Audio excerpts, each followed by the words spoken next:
Hi guys, I'm James McIntosh and welcome back to the Your Club podcast. Today we're going to be looking at the Championship and we're going to be looking at Stoke City, addressing their start to the season, aspirations for the rest of the season, and we're going to be doing a thorough dive in them. And what better person to catch up on all Stoke things than YouTuber SamCam. Sam, it's great to have you on the channel, mate. Going to be talking a lot about Stoke, your masterclass subject. Looking forward to the next 45 minutes ahead then. Yeah, certainly I'm James, mate. Thank you for having me on. Well, it'd be awesome to have you on, mate. And I'm sure fans will recognise you from your blogging with Sam Cam. You do a lot of championship content. And I didn't realise, but you've been doing it for some time now. Looked like it all really Too sort of long. started when you went on Soccer AM. Yeah, exactly. Yeah, yeah, that is correct, mate. I was about 8 years old. It's a story that a lot of people I still don't think really know. But I was mascot for Stoke v Man United years ago in the Premier League. Said a few jokes to some players as they arrived. The clips went viral on Sky Sports, and 2 days later, I was a guest on Sky Sports Soccer AM, which was a crazy experience from what I can remember of it now. But yeah, then I started getting into YouTube, and that leads me to where I am now. Well, I was going to say, I was watching your vlog on it, and it's quite a cool story actually. Like you said, it was one video that really blew you up, you went viral. And I was watching some of the collabs you did with some of the Stoke players at the time, and you actually got to meet some quite famous faces. So I've got down here Peter Crouch, not a bad one, Yeah, Jack Butland, and I'm pretty sure when you walked out, you may have even walked alongside one of my favourite players in Zlatan Ibrahimovic. So I who was your did. pick of the bunch?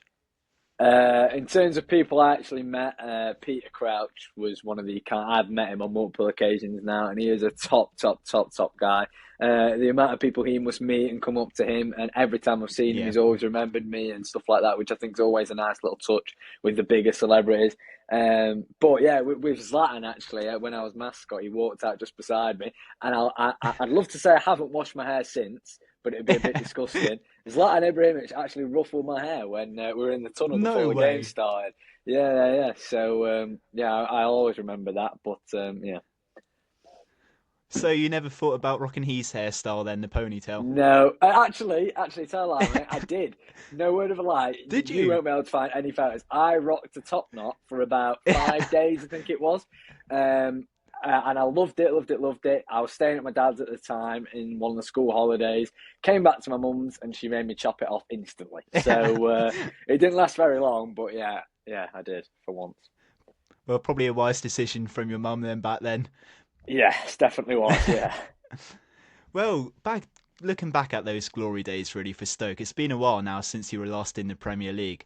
But this season, I mean, I'm guessing it's created already some great memories for yourself. Feels like they've gotten off to a real great start to the season. Yeah, James, we definitely have. I think Stoke have been desperately needing a good season for a long time now. We got relegated in 2018 from the Premier League, where we had 10 successful years in the top flight of English football. Came down thinking it was going to be a breeze, walked the Championship. We were far too overconfident, and then we found ourselves stuck in the Championship for almost the same time we spent in the Premier League now. So and we haven't really done anything in those 8 years. We've been mid-table every single season. It's been painful, like really Hmm. painful. And this season, for the first time in a long time, it's really positive. And Stoke are actually pushing for promotion, which feels so good to say every time I say it. Well, definitely, we'll look at more about the league campaign in a minute. But before we do, I actually want to brush upon your FA Cup campaign. I watched your recent game, and I must say, you got to the next round in some style. Cisse with an absolutely spectacular goal, and hopefully, you guys can get a bit of a cup run going. It would I be think my dog nice. agrees with that. Yeah, maybe it does. Now, Fulham at home in the next round is going to be very difficult. So whether a cup run is on the cards this year, I don't know. I'd love it to be. Every fan loves a cup run, especially Mm. when you're in the lower ends of English football at Stoke, your club as well. So yeah, I mean, the game itself was terrible, I'll be completely honest. Two championship teams Yeah. that didn't, in all honesty, care about the game that much. And I always felt like it was going to be a game that needed that moment of magic. And my word was that provided like by Lamine Cisse, who, if you're listening right now, hadn't actually scored for Stoke before scoring that goal. So what a way to get off the mark, eh? What a way. Well, you can say that again. And you mentioned about the home tie to Fulham in the next round. It feels like it's sort of a weird tie in the sense it's probably not a game you would have wanted. Maybe an away day to Man U, Arsenal, one of the big hitters. But a home draw to Fulham, it feels winnable. Winnable, I'm not sure because I think Fulham are a team that I have a lot of respect for. I think there's a lot of quality in there. They've done really well under Marco Silva for the last few years, establishing themselves in the Premier League. And yes, we're at home, but I don't imagine the Bet365 will be sold out and rocking for it. Like you Hmm. say, I don't think there's much interest around the game. It's one of them where if you draw a big Premier League team at home, Arsenal, your Man Cities, your Tottenhams, your Villas even, it's a great game where the stadium will sell out and you could actually see a cup upset. But with a team like Fulham, with all due respect, and they'll say the same about us, it's just a very lacklustre game that, to be honest, I don't think Yeah. I'll even be able to make it on the Sunday. And I'll be honest, I'm not too gutted I can't. So I think that says a lot, to be honest. I was just about to give you a free plug, Sam, so missed out on that one. I was going to say you have to watch the vlog for that one. But There coming won't be into a this vlog, I can season, tell you that. oh, I wouldn't worry about it too much. You make up for it with the other league ones. And speaking about some of the league campaign, you mentioned at the start of this interview, it felt like for so many seasons recently, it's been really turbulent being a Stoke fan in terms of so many hit and miss seasons. This one, though, what do you think the real aspirations were going into this league campaign? For the aspirations going into this season, I think it's been the same as it has been every single other season, but where we failed miserably, unfortunately. And I think that's just to Hmm. be sort of mid-table, not mid-table as in lower end mid-table. Stoke just wanted to see a season where we're in the top half, where we're pushing for something positive, which we are right now. Now, I will be clear to mention, I think some people around the football scene, especially some Stoke fans, maybe getting a little bit excited. There's still half a season, or well, just under that to Yes, go. yeah. And yes, the position we're in right now, seventh, coming into tonight's game against Middlesbrough at the point of recording, it feels great and it is great, and there is every reason to be positive. But there is so much work to do if Stoke want to continue in this playoff push. Now, I think we will. I think we've got the quality. I think we've got the right manager. I think we've got the right everything this season to push for it. And I would love a playoff campaign. The vlogs in the playoffs is something that Yeah. every football vlogger would love to have about their club. So if Stoke could get to the playoffs and I could vlog it, that would be unbelievable. But whether I think we will, maybe not this season, the season after, maybe it's more of a possibility then. I'm not sure. Well, like you said, it's even positive mentioning the thoughts of that you could be in that playoff campaign come the end of the season. Because last season it was a totally opposite that. You got roped into a relegation scrap, and from what I remember, I'm pretty sure it went down right until the final day. It feels like a complete Jekyll and Hyde compared from this season. Why do you think you struggled so much last season? I think the biggest reason we struggled last season, mate, was the inconsistency with the manager. We had three managers in one season, which at any level of football is not good enough. It doesn't provide the players with that consistency, that stability on and off the pitch. And we had three managers: Hmm. Steven Schumacher, who lasted 5 games into the season. We then had Narcis Palak, who was a complete and utter failure. And then we turned to Mark Robbins at the beginning of 2025 to turn the ship around, which, to be honest, he didn't in the second half of the season. Nothing Yeah. really changed. Stoke were very much the same team we were under Narcis Palak.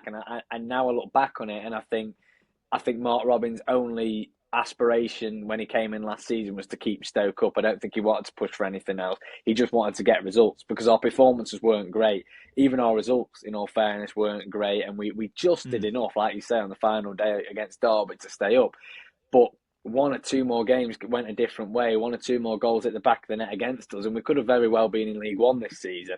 So it is Yeah. very fortunate that we're playing Championship football, but I think that um, the job that Mark Robbins is doing at Stoke this season cannot be undervalued. Like Stoke have been a team that have been through so many good teams, so many good players, so many good managers at Championship level over the last 8 years, and every single team, every single manager has failed miserably at some point. Whereas Mark Robbins at the minute has done absolutely everything Stoke fans would have wanted him to do, and I think some fans across the Championship in the EFL are kind of pushing the job he's doing under the carpet. But I'm a Stoke fan. I know how much we've struggled, and Mark Robbins really is a saviour right now, to be honest, James. Yeah, well, you mentioned the fantastic job Mark Robbins is doing. I think towards the back end of last season, there were a few fans calling him out at times, but you guys stuck with him. And do you think it was the fact of just trusting him in certain ways and giving him the keys to really succeed, giving him time like a lot of managers. So Watford, I know they're quite trigger happy when it comes to managers, but that's sort of indicative of if you give a manager time, you can reap the rewards down the line. Yeah, definitely. I think Stoke are far too handsy with the managers. If it's, I think Mm. over the last few years we haven't given managers we've had enough time. Steven Schumacher is the perfect example of that. Even Narcis Palak, he struggled. He was a massive failure. There's no doubt about it. But I think any manager needs at least 6 months in a post at a football club before you can really get a fair judgment. And if Mark Robins would have gone in the second half of last season, which I don't think there was ever a chance he would have, I think it was just rumours and some pessimistic fans getting a bit too on the high horse. But if he had, it would have been such a silly decision, not only in hindsight looking at it now, but also then. Four managers in one season, that's Mm. even worse than three. So yeah, thank God we kept him. Well, also, I think it also helped that you had quite a busy summer, and looking at some of the players you brought in, you've really added a lot of experience to the side. A big name that rings out, Stephen Nzonzi, literally a club legend who came in. And to be fair, I felt like it was sort of a signing not many people were expecting. Sorba Thomas, who's come in, also done great things. Cisse. Overall, it does feel like you had a really good and productive summer transfer window. Yeah, no, we definitely did. And to be fair, I mean, I will say, I think Stoke over the majority of seasons we've been in the Championship have had good transfer windows. I think we've always recruited quite well and quite smartly. Any team we've had in the Championship, I've actually always looked at and gone, yeah, that's a decent team on paper. Now, for whatever reasons, the majority of those teams haven't worked. But this season it is different. I mean, Sorba Thomas, we spent £2 million on the boy who Mm. almost looked as if he was a bit of an average championship winger. And I feel like coaches within the Wales system are also working at Stoke, which not a lot of people actually know. And I think there's a lot of reasons why the clocks have ticked for Sorba Thomas this season. But for me, he's the best winger in the championship so far with 15 goal contributions. He's absolutely deadly, so creative. Stoke fans love him. And he's been a shining light. But like you say, it's not just players like that. It's players like Ndonzi, Cresswell. It's that attitude behind the scenes in the dressing room. There has been so many smart decisions made, not in just transfer windows, just across the whole season, that have made Stoke have this positive campaign, which we've failed to have for 8, 9, 10 years. You really spoke highly of Sorba Thomas there, but was there any other signing that's particularly stood out for you this season?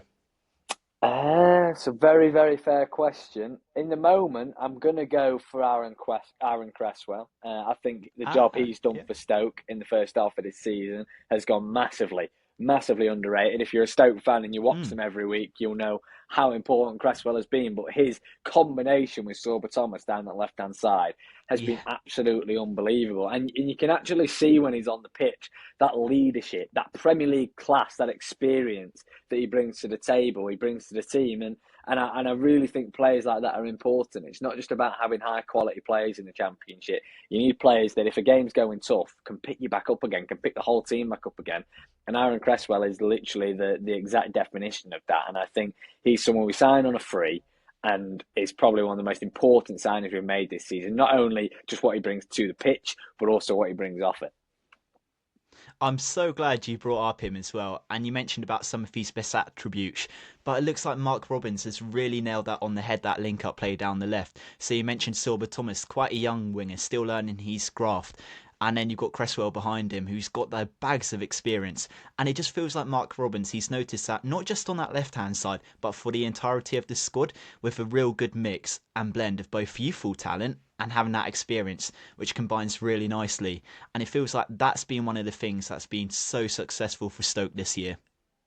Yeah, definitely. I think, like you say, there's a combination of everything that Stoke haven't managed to do for 8 years and finally have this season, which is great. But yeah, I think the combination we do have with youth and experience has actually worked incredibly well. You look at Ashley Phillips, who is, for me, one of the best centre backs in the Championship. You look at Junior Chamadou, who's just had a successful Mm. African Cup of Nations. There's young players in this Stoke squad. There's young players that maybe don't get the what's the right word for it? My mind's gone blank in the moment, but they don't get the praise. They don't get the praise they deserve. Mm. week in, week out. Ashley Phillips is one that it goes criminally underrated. Same with Junior Chamadou. But yeah, 100%. They're learning their trade off more experienced players like Cresswell, like Nzonzi, all players like that are with Stoke right now. And you can see that there's a combination between the whole squad that is working really, really well. And it's a joy to watch. It's a joy to support because I've struggled to support Stoke for the last 8 years. The vlogs have been tedious at times, just so painful. Our home record, our defensive record has been weak for far too long. And this season, and absolutely nowhere, it's just completely flipped on its head. And I keep saying it in this video, and I keep saying it to everybody else, but it is so great to have a positive season as a Stoke fan. Does it feel like then, in a lot of ways, Mark Robins has sort of brung back that camaraderie that Stoke have been missing in the last few years? Yeah, 100%. I think you hit the nail on the head there. I think Mark Robins has spoke about actually trying to bring the old Stoke back, the Stoke that we saw in the Premier League, the Bet365 when it was rocking, when teams used to come to Stoke and think we're in trouble here, not because of the quality, but because of the passion, because of the endeavour that was on display every single game. And Stoke lost it. Stoke lost the backbone for the last 8 years, and we haven't seen anything near a Tony Pulis Stoke side, as you could say, if people listening remember that.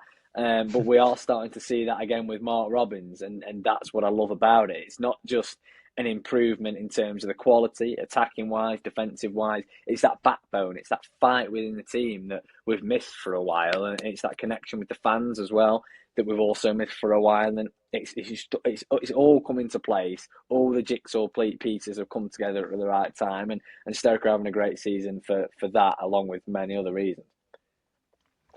Everything you mentioned there is indicative of why Stoke started the season so well, in my opinion. Looking at their start to the season, first 3 games and first 3 consecutive wins, you can understand why a lot of fans from the go really were suggesting that you guys were going to be in a promotion playoff game and playoff chase even. And it just always felt like you guys got off to more or less the ideal start this season. Yeah, we did, and that's something again we haven't done for quite a while. In all fairness, get off to a good start, and I think the start of a championship season, yes, everybody goes, it means nothing because you've still got 44, 43, 42 games to play, however many you play at the start of the season. But it is important. The championship is so much about momentum. If you can build momentum with a squad in the championship, you can go so many places. And Stoke built that momentum quite quickly. Like you say, that win at St Mary's, I know Southampton have struggled a bit this season, but they've just come down from the Premier League. Everyone at that point was expecting them to be right up there, and we turned them over with 10 men in their own backyard. And I think it was games like that where you really started to already see the signs that it was going to be a positive season. Now, I will be honest, I was very, very reserved at the start of the season. I was so used to Stoke being, pardon me, so used to Stoke being so poor. I was just wondering when it was going to turn around and us slip down the table, but it hasn't. We've stayed up there throughout the majority, so that does feel so good. Well, you mentioned there about how you had a great start to the season, and the game which I thought you guys really could be in a shout was the Derby County one, I think it was, in which you got 2 late goals. I'm pretty sure it was the final 5 minutes and added time. But it showed great mentality from your set, and it was the first real point where I thought, like I said, you guys might be onto something here. Yeah, 100%. I love that opening day v Derby, actually. Everyone gets excited, don't they? Opening day of the season. Yeah. Every fan across England is full of hope, optimism, what can come from this season. Usually, Stoke then lose the opening day and it's back down to reality, but we didn't.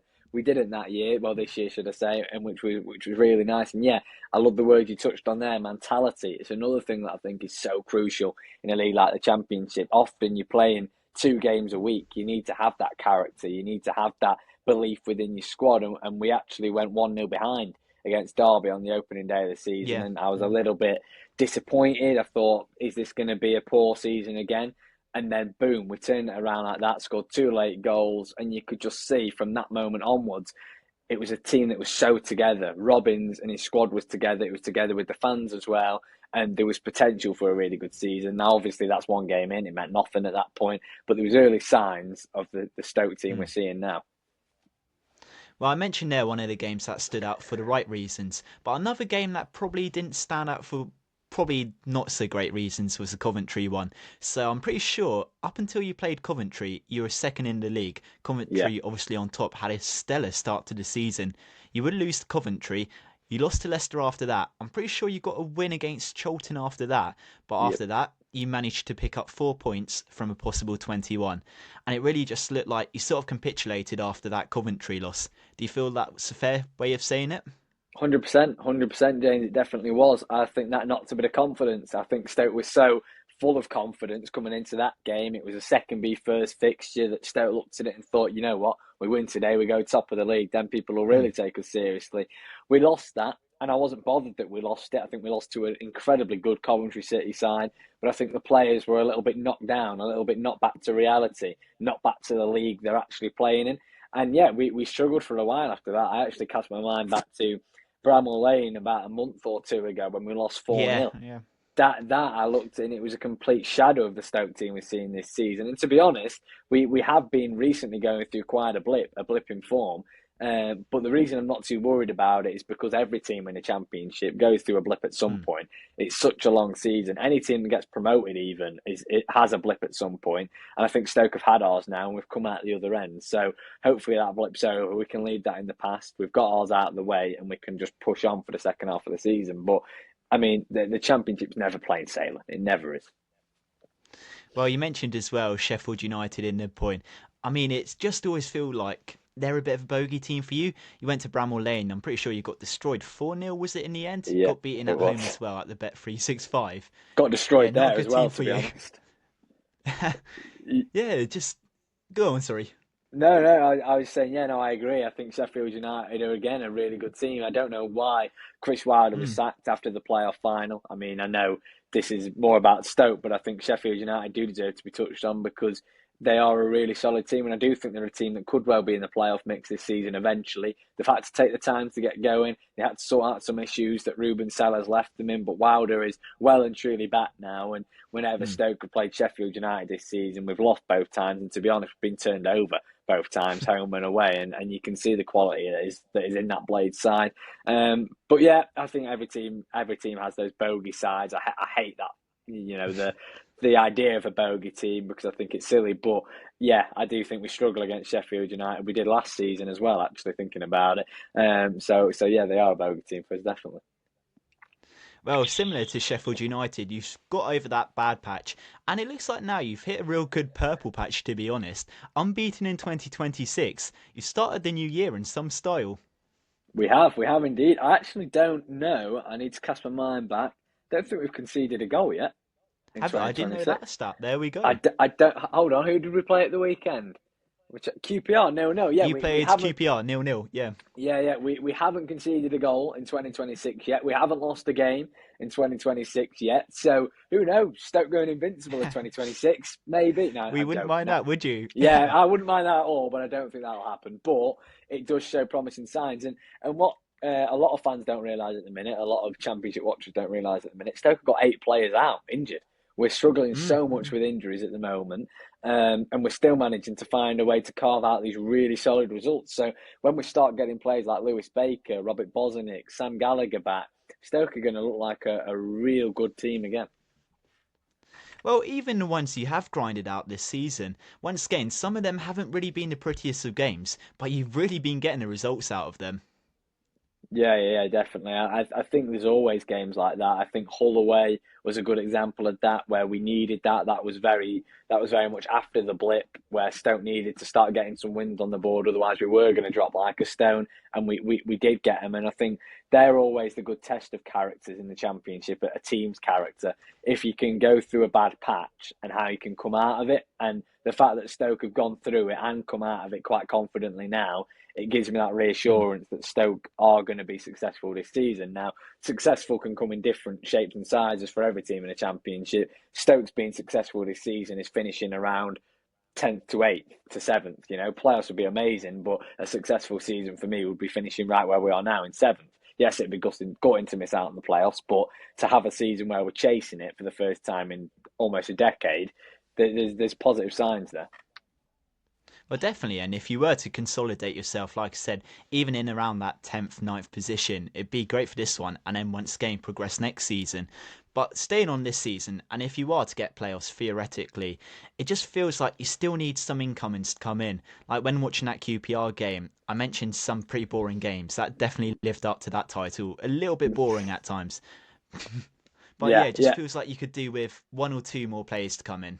Yeah, 100%, 100%. I think we need a winger desperately, and I know people Mm, listening mm. right now will be thinking, "What's he on about?" You've got Sorba Thomas and you've got Million Man Hoof, but if one of those get injured, Stoke have got no options out wide. Really, we've got Lamine Cisse, who has actually played quite well recently, but I think we need a little bit more than just one player, and we've been interested in Jesper Raksaki, who spent a fairly Yeah, I heard successful about that loan rumour. spell. Yeah, he spent a fairly successful loan spell at Sheffield United last season. He's been out in Turkey, I think, for the first half of this season, and now wants to return to British football. Now, Celtic, I've seen Millwall, Preston, and Stoke are all interested. It's meant to be Stoke leading the race, and I think a player like that can just provide us different kinds of qualities, whether that's off the bench or in the starting 11, is really important because, like you touched on there, QPR at home is a perfect example of it. There's been some games this season where Stoke have looked like they've been lacking that creative edge, that clinical edge in front of goal.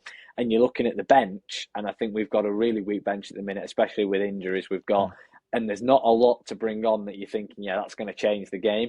Players like Raksaki, maybe a new striker. We've been in for somebody from Netherlands called Milan Smith today for £5 million, which would be quite expensive. Players like that could provide us more options, not just off the bench, like I say, but in the starting 11, in those midweek games where you're having to rotate things around. It's so important. And at the minute, with injuries and because of our squad depth, we don't have that. So that needs to change in the rest of the window. I'm glad you brushed upon it there. It felt like at times, especially with that QPR game, you needed that sort of creativity which you never really had in the game. Does it feel like sometimes as well you could perhaps do with maybe bringing in some loan players from Premier League sides, some players who will have that energy from the go, wanting to do everything really for the club, showing their energy, and just players you can have more on a short-term basis while you're letting those other players return back from injury and really creating a much better squad depth? Yeah, 100%. I think Raksaki would be the perfect example of that if we could get it over the line on loan from Crystal Palace. Gives him that Mm. game time, it gives him that platform to show what he's all about in the Championship. Now, if he takes that, that's a different story, but I'd like to see him in a Stoke shirt. I'd like to see what he could do in the second half of this season. I also love the rumour about Harry Amas as well. I don't know if you've seen that, but I he's haven't seen currently that one, no. no, he's currently on loan at Sheffield Wednesday, where he's a Mm. player I've really caught my eye this season. I think he's a player with plays with real aggression, actually quite a lot of creativity, plays with his heart on his sleeve, and that's a player that Stoke fans would love, and I would love to see him in a Stoke shirt. Now, whether United will recall him and send him out on loan to Stoke, I'm not sure. But again, players like that, young, hungry players, I can never go amiss on. So hopefully, players like that we can get over the line. One position I really wanted to ask you about because I thought it was quite surprising when I saw them bring in a new goalkeeper in Gavin Yeah. Bazunu. Obviously, Johansson now, but I thought Simkin, he came in, he did a cracking job in between the sticks. I was wondering, just give him a chance, but you've brung in Gavin Bazunu, who certainly has a mistake in him. Maybe a little risky? Yeah, 100%. Quite. No, I wouldn't go risky only off the basis of it's only a loan. So if he is a massive failure, Hmm. it's not like Stoke have got him on a 3, 4 year contract and I'll be desperately trying to shift him on in Yeah, the summer. yeah. So there is that option to buy if we want to. So it's almost like a trial period for him. So I don't think it's too risky, but I do think it's unfair on Tommy Sinking 100%. I mean, we have the best goalkeeper in the league with Victor Hansen. Nobody can argue with that. Yeah. But he's injured and he's going to be injured for a fair little while. And to be honest, at the start of the window, when I found out he was injured, the first thought to my mind was we need a new goalkeeper desperately. But like you say, Tommy Simkin came in, he kept 3 clean sheets in 3 games, couldn't have done any more. And then we bring in a new goalkeeper in Gavin Bazunu, who it's fair to say has his fair few critics, especially from his former Southampton supporters. So I mean, I'm not sure. He played all right against Queen's Park Rangers, but when we have more testing games where he's having to keep the ball out of the back of the net more often, it'll be interesting to see if he can keep his place because Simkin will certainly be breathing down his neck quite heavily, especially after the stint he put in a few weeks ago. Well, it'd be very interesting to see how that all blossoms. Seeing a good goalkeeping battle between the two should be good, actually. Yeah. And looking at the rest of the squad as well, do you feel like there's any other areas in which you could probably do with improving on? No, I don't think so. Like I said, I think a backup left back in Harry Elmas would be good. Some more creative options in Raksaki and with a striker certainly needed. But other than those three positions, I'd say keep it as you are right now because I do think you can overdo it. You can bring in too many players in a transfer window, and I wouldn't want Stoke to do that. So I think those three positions are the main ones, and I would definitely leave it at that now.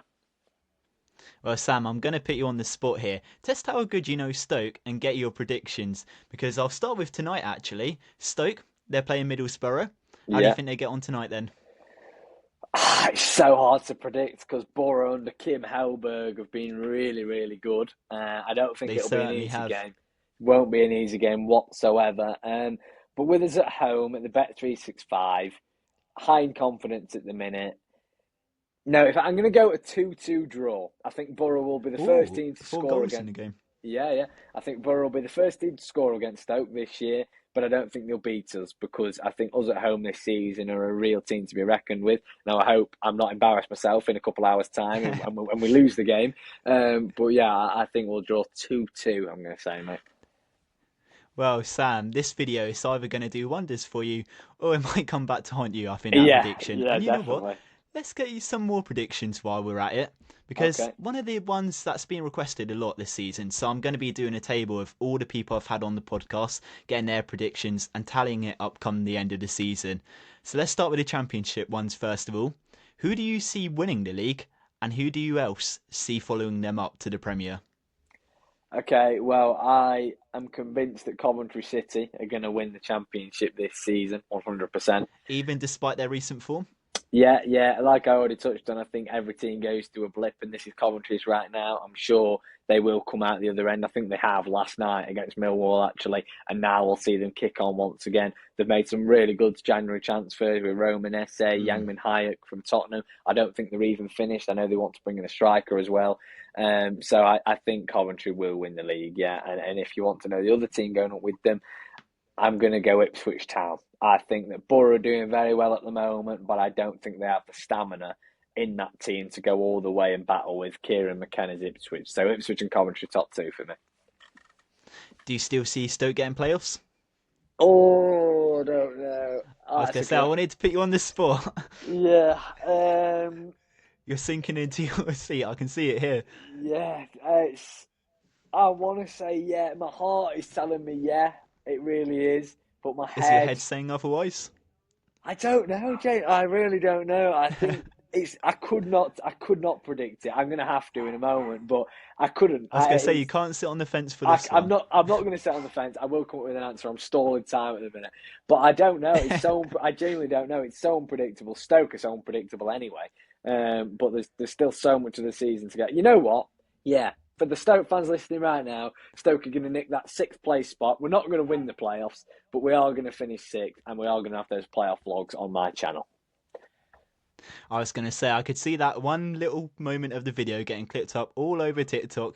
Hopefully, they do go and get playoffs. Who knows? They could go and Yeah, surprise us, somehow get promotion to the Prem. So, hopefully. yeah, you never know. And actually, speaking on the Prem as well, who do you see winning the league? I know Arsenal seem the pretty firm favourites at the moment. Do you see any other teams catching up? Gotta Manchester be, City, gotta be Liverpool? Arsenal. Gotta be Arsenal. I think City could have until I saw them in that Manchester derby, and there is not a champion team in there. Yeah. There is certainly not. Derbies are the biggest testers of a team. That's when you really see if a team's title worthy. And Pep Guardiola's Man City are not that this season. Arsenal will finally win the league. I'm happy to say that. No, not really, because I'm not the biggest fan of Arsenal. But I do think they'll win the league. And to be, in all fairness, they've been knocking on the door for years. So the fact they finally opened it, they deserve it. They do. I've actually had a lot of people say they could do the double in terms of not just the Prem, but also be the first time in the club's history in which they do the Champions League. Oof. Could you see that happening? No, I don't think Arsenal win two trophies this season. I think I'd probably put my money on Real Madrid, if I'm honest, whenever I've watched them this season. They're just Hmm. levels above so many teams in the Champions League now. Of course, Arsenal did get the one over them last year at the Bernabeu, but I think Yeah. if it was a team that I had to pick to go all the way, Real Madrid would be my pick. now 3 teams to go down to the Championship from the Premier League. I know probably Wolves once again pretty firm locked on to go down, but the other two probably up for grabs a bit more. Yeah, yeah, I'd love to see West Ham come down. I think that away day in the Championship would be one to remember. I actually think West Ham and Burnley will be the other two teams that come down. Obviously, Wolves are pretty much nailed on. Burnley will Yeah. definitely get relegated. Scott Parker is not good enough to manage in the Premier League. The team is not good enough to stay up in the Premier League. Now, obviously, that final spot between Leeds, Forest, and West Ham. The only reason I'm going to say West Ham is because they remind me very much of Stoke when we got relegated. I think there's too many players in that team that don't care for the club they're playing for, and I can see that whenever I watch West Ham. And I don't think Nuno Espirito Santo is a bad manager at all, but I don't think he's one cut out for a relegation battle. And yeah, no, for me, I think West Ham are a team that have been beckoning this season to be relegated because there's just so much issues, not on the pitch, but off it as well. So, yeah, West Ham for me. I think Forest and Leeds will stay up. Well, this one may be a bit easier, or it could even be a bit harder, defining on what games you've actually enjoyed most. But this one's been asked by a lot of fans listening to the podcast. What's been your favourite away day so far this season and across your whole YouTube journey? And which one are you most looking forward to come now to the end of the season? Oh, good question. That's a very good question. On the spot here as well. Yeah. I this season Southampton away was brilliant because we were top of the league at that point, and I was so excited for what the season had to offer. And the vlog was really good. I think it hit 12,000 views or something, which was pretty decent. And people enjoyed that one. I enjoyed it as well. So yeah, Southampton away has been the best away day this season. In terms of my best away day, does it have to be while I've been vlogging, or can it be No, it can in? be entirely anything, I would say. Okay, well, for me, the best away day I've ever been on was White Hart Lane, Tottenham away, back in Wow. 2015, when Stoke drew 2-2. We were 2-0 behind at half time. We scored 2 goals in the Oh, I second remember half. this one. Yeah, and it was just absolutely incredible. I remember the scenes in the away end. I was probably about seven, six maybe at the time, and it was great. It was so good, and I remember it was probably maybe the third away day I'd ever been on, to be honest, and it was one I'll never ever forget. It was so good, and then at the end, I actually met Mark Muniesa and Marco Arnautovic after Wow. the game as well, which made it even more well to remember. Well, definitely some great times there, SamCam, and hopefully more good times to come on your channel. If you Hopefully. haven't already checked out SamCam, make sure to check out his channel. Great Potter. I mean, I think that's always sung by the Stoke fans now. I've seen it a few times on TikTok. Yeah, Got they your own do little like singing. chant. Quite like They it. do. I love it. I love it. I tell you what, mate. You always dream when you're a kid of being a professional footballer and fans singing your name. Now, unfortunately, I don't have the abilities for that. I'll be completely honest with you. But the fact that Stoke fans enjoy my content, and there's people that come up to me at games and ask for photos and stuff like that. Like, it really is appreciated. They are the reason you continue to do it. Without them, I'd be nothing at all. I mean, I'm not anything anyway, but do you know what I mean? Like, I would have nothing Yeah. on YouTube without them, so I owe it all to them. And when, like you say, they're singing my name at Stoke games, it's great. I absolutely love it. I really do love it, and yeah, it's great. Well, like I said, Sam, it's been absolutely quality having you on, doing some great stuff with your YouTube. And who knows, may end up collabing down the line again, looking to do another championship video. So definitely looking to get you on for that. Make sure to subscribe to the channel, and we will see you in the next one. Bye, guys. See you later.